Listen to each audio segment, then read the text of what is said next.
Hey dear patrons, today I want to show you how you can play a solo over corcovado. I always look in the webs for, to research it if I don't know something, to really, give you the best information that I get or I already have with the internet together, sort of. But I really didn't find a lot of good stuff on this tune, right? So I'm thinking this is a good thing that I'm doing a tutorial here. First of all, I'm going to record the chords and I'm going to play a solo, and just like, we can do all the functional analysis of a tune, and I think it's so important to do that so that we know how chords relate to each other.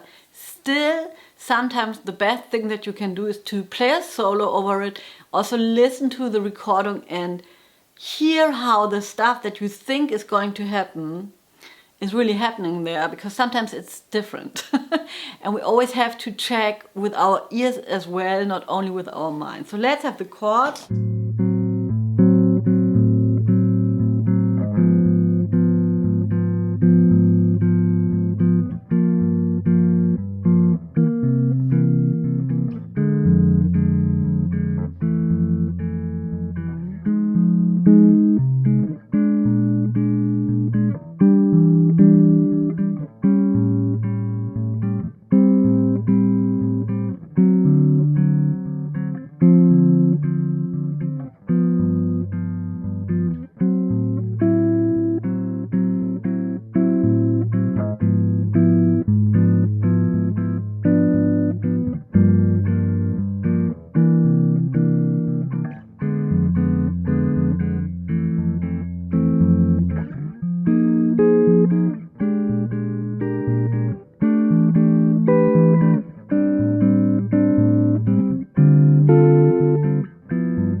First of all, I want to mention the form is 2 times 16 bars, so 32 bars plus 4 bars. So that's how it is on this lead sheet here that you can see.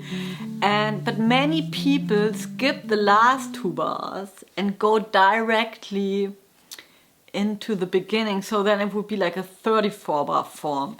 Really be careful with this form, because we all know our 16 bars and 18 bars, and if it's different from that, it's good if we are aware of it, so we know, oh, there's a trap, we have to listen what's going on there.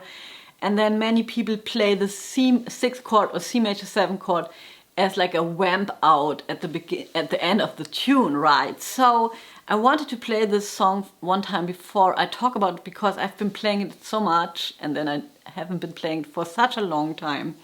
We're going to analyze it from the point of view of C major. Also, I found some opinions that said it's in C and in F. I don't know if that's true, but tell me what you think, right? First of all, but I'm going to tell you what I think. So the first 8 bars are really interesting, because we have the A minor going to the A flat, and I did a whole YouTube video on the A flat diminished chord if you're interested, right? So I'm not going to talk about it. What you can play there. On the A minor, I would be playing Dorian or melodic minor, something with a 13 that's big.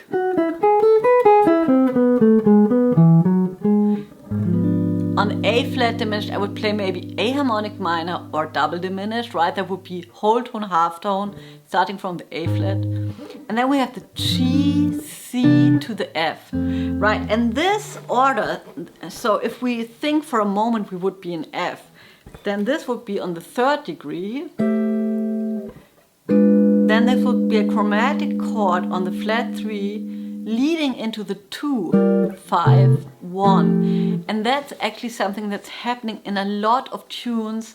And if you have the book Hearing the Changes, here's an entire chapter about this thing where, just like, a diminished chord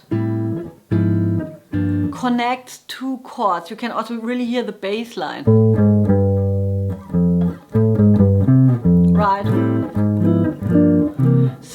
happens in a lot of tune.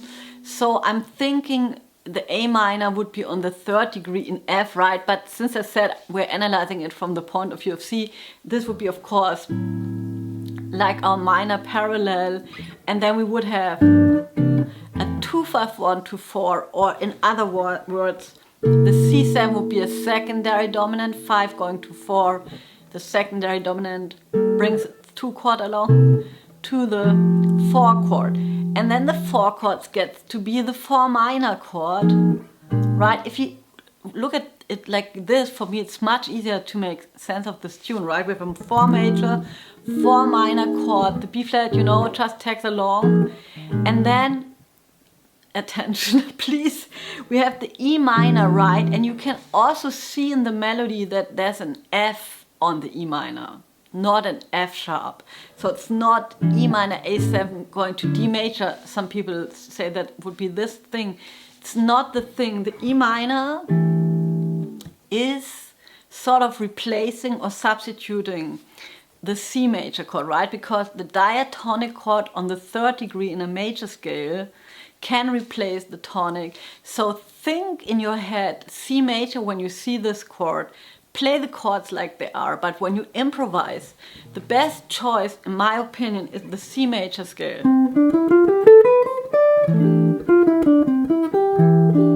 And that's what the scale that I also use in my improvisation. So basically we can say the tune starts on the minor parallel, it goes to the 4 major, 4 minor, and to the 1 to just really break it down, right?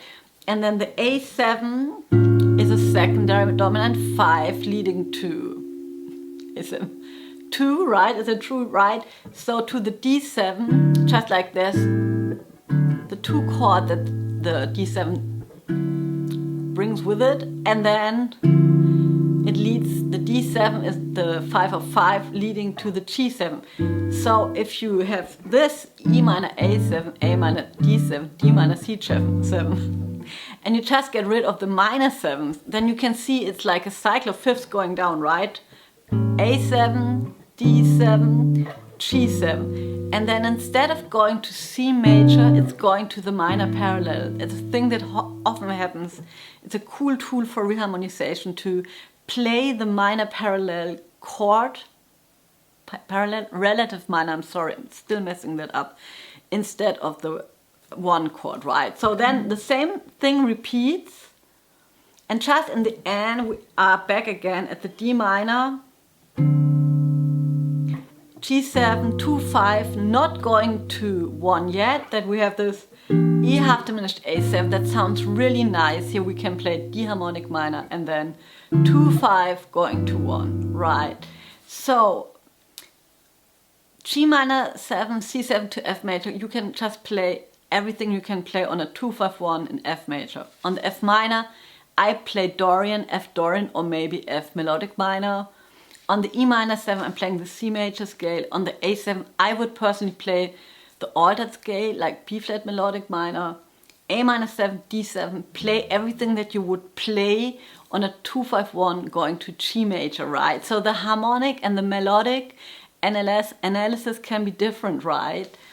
And yeah, that's it so far. E half diminished, A7, you can play D harmonic minor, right? I already said that. Let me know if you have any question. This is a really cool tune to play over and have fun exploring. See you around, bye.